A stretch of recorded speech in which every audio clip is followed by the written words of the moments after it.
Do all of them have clamps? This is typical GFIs.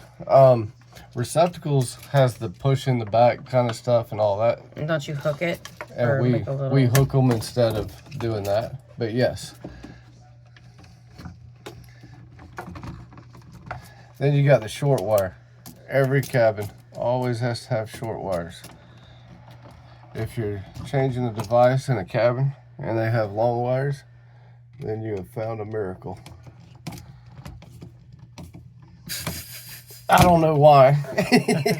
I guess because carpenters are doing it. I have no idea. But they're always short. So you just gotta work with it how you can. I'm trying to use as little wire as possible because it's so dang expensive. Yeah, that's one way to look at it. I would definitely take a little bit more wire for these. But they're always like this.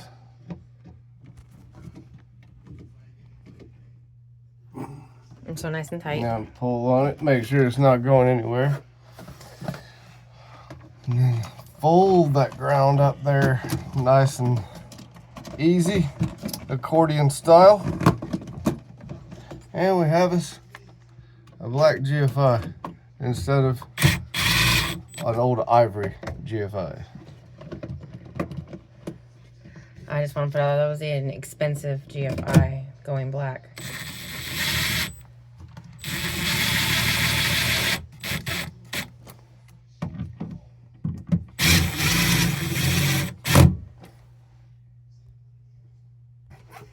Now, the simple last piece. I got the same one that was in the kitchen, right?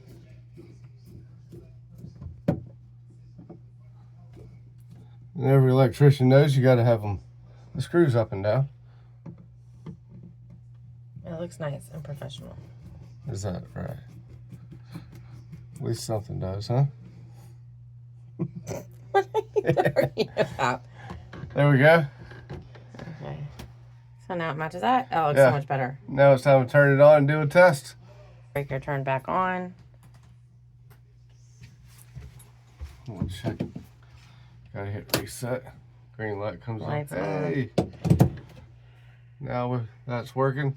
Tripped. All the lights turned off. So it works. And the lights are GFI protected. Imagine that. Oh, you fixed them. That was right.